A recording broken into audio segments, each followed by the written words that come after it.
இயேசு கிறிஸ்துவின் இனிய நாமத்தில் உங்கள் அனைவரையும் ஜெய் ஜீசஸ் மினிஸ்ட்ரியின் சார்பாக வாழ்த்துகிறேன். இந்த ஆகஸ்ட் மாதத்தின் வாக்குத்தத்த வசனம் மீகா 2ஆம் அதிகாரம் 13வது வசனம். தடைகளை நீக்கி போடுகிறவர் உங்களுக்கு முன்பாக நடந்து போகிறார்.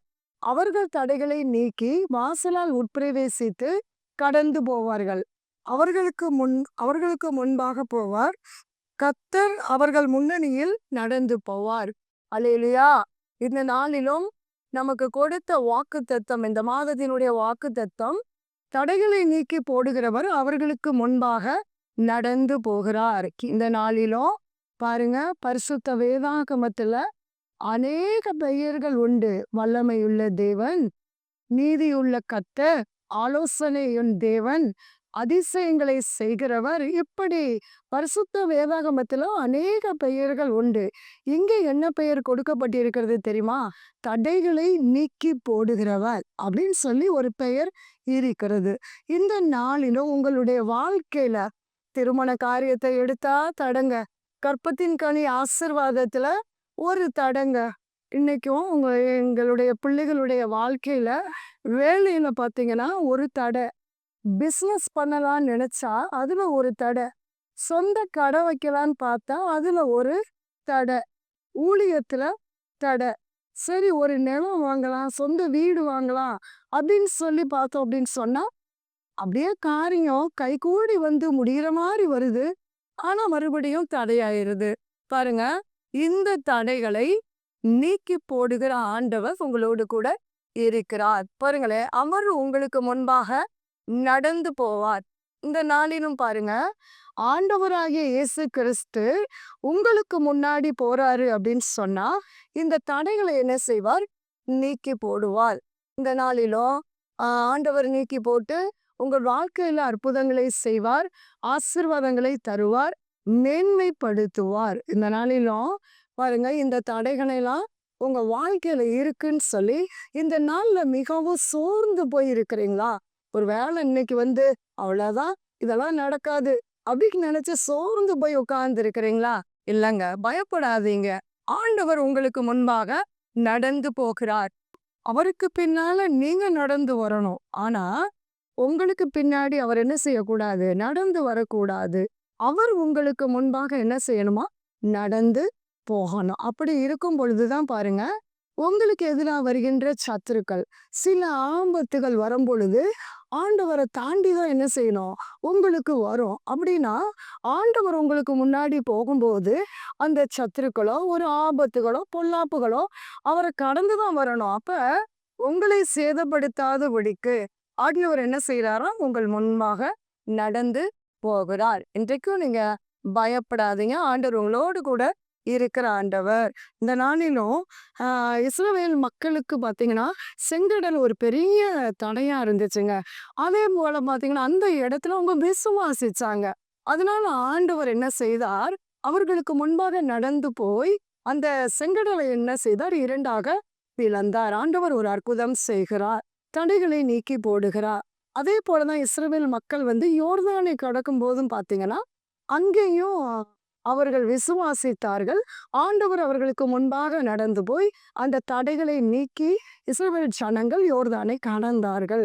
பாருங்க, இந்த எரிகோ மதில் வந்து இஸ்ரவேல் ஜனங்களுக்கு ஒரு பெரிய தடையா இருந்துச்சு. ஆனா அந்த இடத்துல பாருங்களேன், அந்த இடத்துல துதிக்க ஆரம்பிச்சாங்க இஸ்ரவேல் ஜனங்க.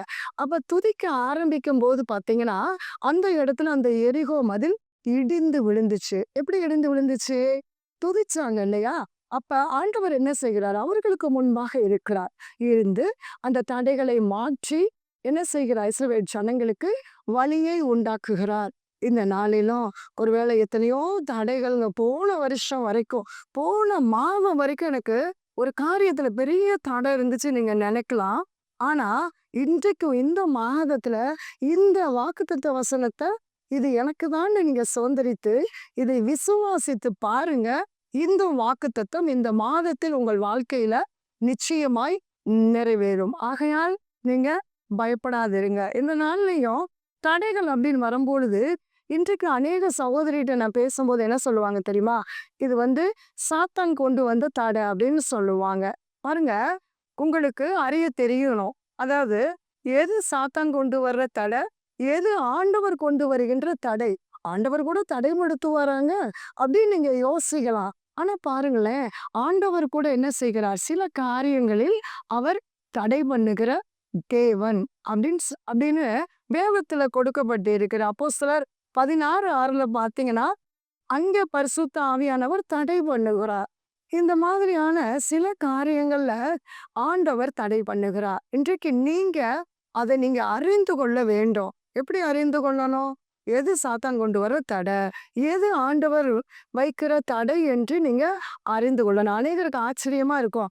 ஆண்டவர் ஆசீர்வாதத்துக்கு தடை வைப்பாராங்க அப்படின்னு நீங்க யோசிக்கலாம். தடை பண்ணுவார். ஆண்டவராக இயேசு கிறிஸ்து தடை பண்ணுவார் சில காரியங்களை. ஏன் தெரியுமாங்க? இன்னும் அதை விட மேன்மையா உங்களை வைத்திருப்பதற்கு, இன்னும் ஒரு நல்ல இடத்த ஆண்டவர் அங்கே வைத்திருப்பதற்காக தான். ஒரு விசேஷித்த ஒன்ன வைத்திருப்பதற்காக தான். அந்த ஆசீர்வாதத்தை நீங்க இழந்துடக்கூடாது. ஸோ அவர் வைத்திருக்கிற ஆசீர்வாதத்தையும் மேன்மையும் நீங்க இழந்துடக்கூடாதுங்கிறதுனால தான் ஆண்டவர் என்ன செய்கிறார்? அந்த தடையை ஏற்படுத்துகிறார். ஆனா உங்களுடைய வாழ்க்கையில நீங்க என்ன செய்வீங்க? இது சாத்தான் கொண்டு வந்த தடை. இதுல தோத்து போயிட்டோம்னு நினைப்பீங்க. இல்லைங்க, தோல்வி அடையலைங்க. ஆண்டவர் தான் அந்த தடையை ஏற்படுத்துகிறார். ஏன்னா உங்களுக்கு ஒரு விசேஷித்த ஒன்றை ஆண்டவர் கொடுக்க போகிறார். அதற்காகத்தான் என்பதை நீங்கள் நன்றாக புரிந்து கொள்ள வேண்டும். இந்த நாள்லையும் பார்த்தீங்கன்னா, அப்போஸ்தலர் 16:6 நீங்க பார்த்தீங்க அப்படின்னு சொன்னா, அங்க பார்த்தீங்கன்னா, பவுலும் அவரை சார்ந்த ஊழியர்களும் என்ன பண்றாங்க அப்படின்னா, சுவிசேஷத்தை அறிவிப்பதற்காக ஆசியாவுக்கு போறாங்க.